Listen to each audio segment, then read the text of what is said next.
Real Country 1430 AM and 107.3 FM WRDN. I'm Brian Winnekins, and joining us this morning, Durand-Arkansaw School Superintendent Greg Doverspike.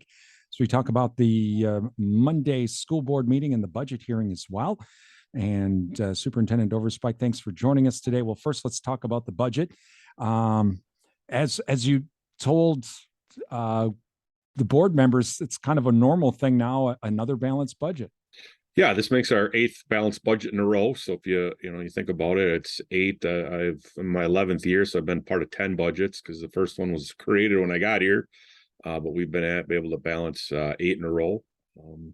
So it's become the norm. A lot of that is just great decisions by the board prior to when I got here, and the board's done a great job since I've been here, making some good long-term decisions that have put us in a relatively healthy financial situation. Now, what you went during the presentation, you talked about some things that are,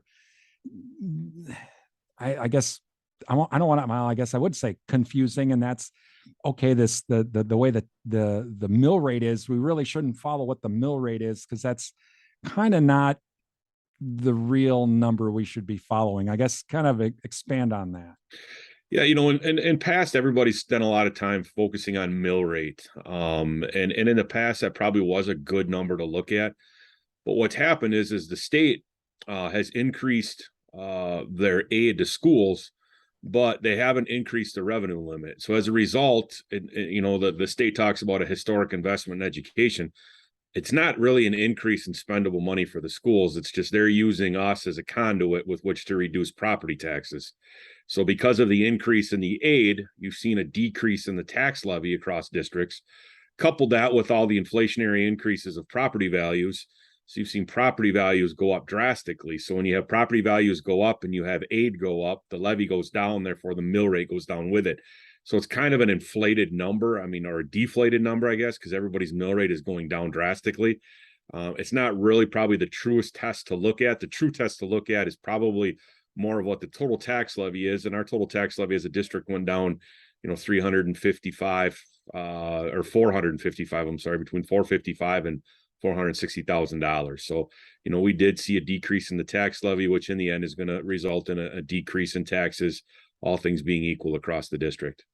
Now, you mentioned that all things being equal, because again, my taxes might go down, but because you put in a new pool and a 4-car garage, your taxes are still going to go up because you've changed things. Yeah, it's all based on property value and percentage, and there's a lot of variables that go into it. All we can control as a district is what the tax levy is. We don't control what property values are. We don't control if municipalities reassess. We don't control improvements done on properties, things like that, or property growth in a specific area of the district. We just respond to that by setting the tax levy. So, your taxes, it's kind of a difficult thing to tell every individual person the impact on their taxes. Just to say the tax levy has gone down. Somebody's taxes could end up going up, like you said, if they made a bunch of improvements in their property. It could go up, or some municipality may, on paper, it looks like their taxes aren't going to go down as much as everybody else, but in theory they could go down as much as everybody else if that municipality has seen a bunch of property addition that caused the increase in the property values.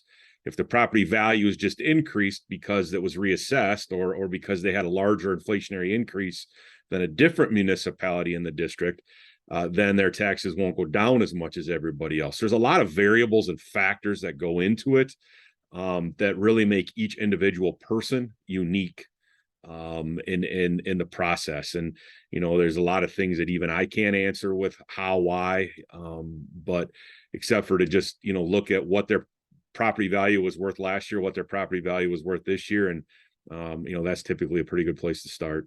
Talking with the Durand-Arkansaw School Superintendent Greg Doverspike this morning. Another part of this whole formula is how many kids we have, but even that is convoluted. We have to have that third Friday of the month, so that's the big day. So where did we come in on that? And then, but it's not just for this year, right?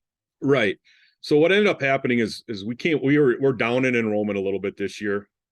We're down probably close to where we settle. I think last year was an anomaly where we took a 26 student increase.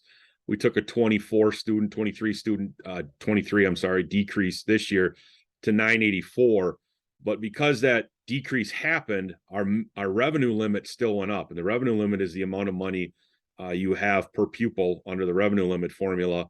There's a per pupil cost that goes with it, and you multiply the per pupil cost by it's called a 3-year rolling average. So last year, they took the 2019, 2020, 2021, and 21-22 school years.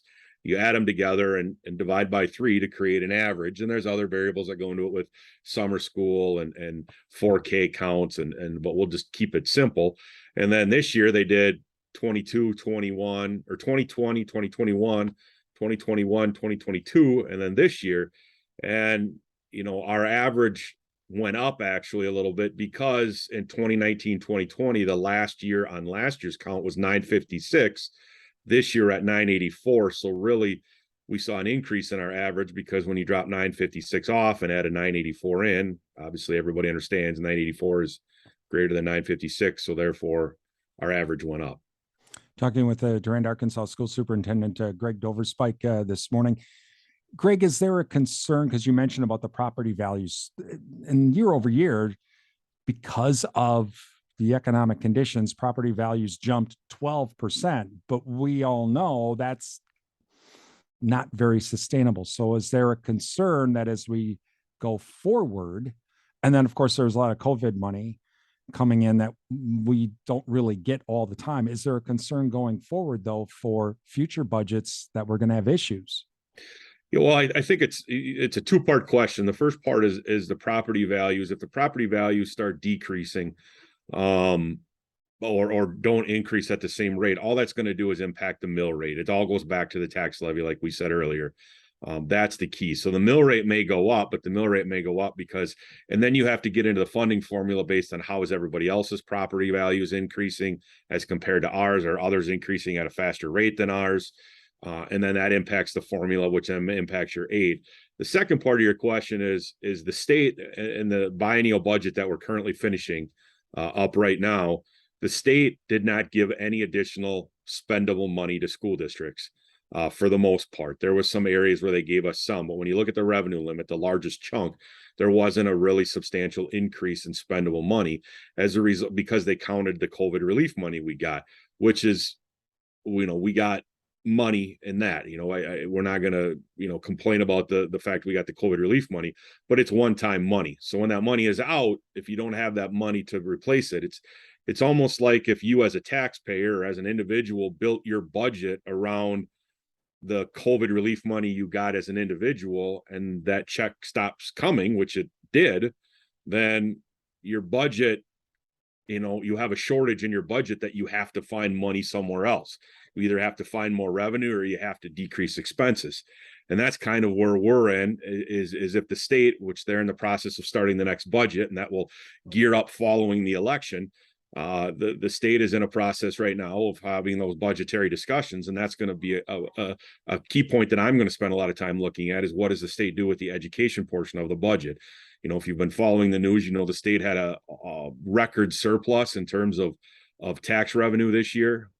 Have the rainy day fund, which is where they put, have to put a certain percentage of the money. That's at the highest it's been in decades.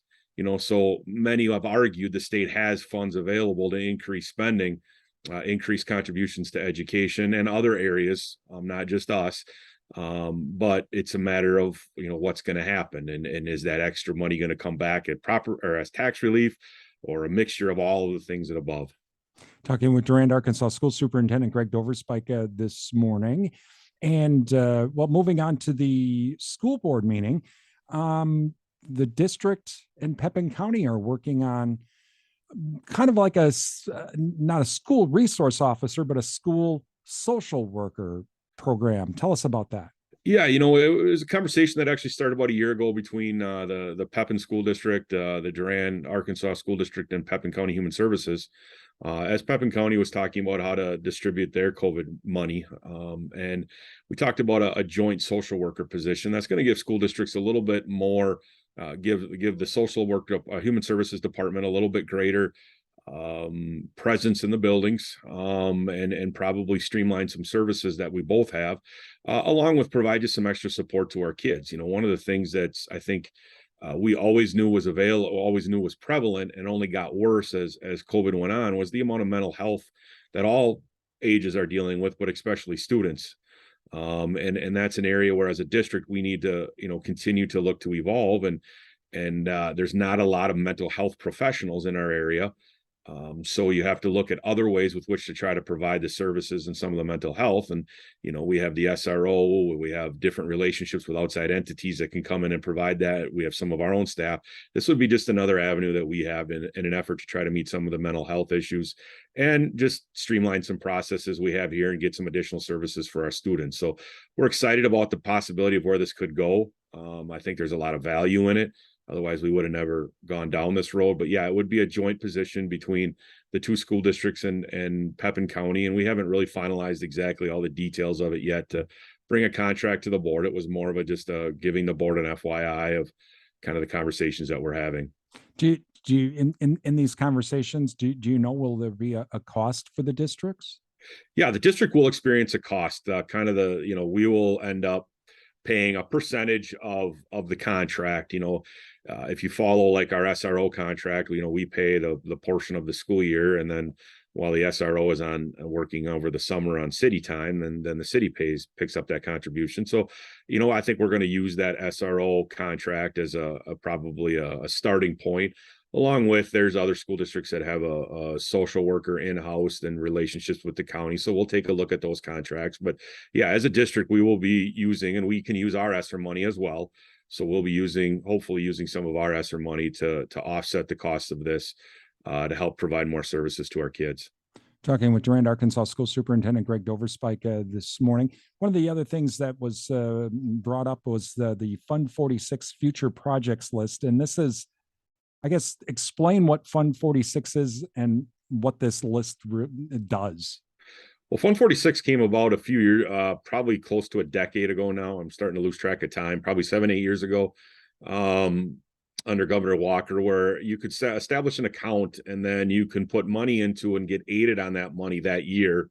And then use that money at a later date to work on facility projects and improvements or other activities, as long as they were part of your long-term, like you could call a capital project plan, or your 10-year maintenance plan, or whatever you want to call it. So, we have a list that we originally, the first list we actually created was we adopted the facility study we did before the referendum. And then since then, obviously we addressed a lot of those needs during the referendum projects. So then we created another list, and we've accomplished a handful of the projects off that list, and we just added a few new ones.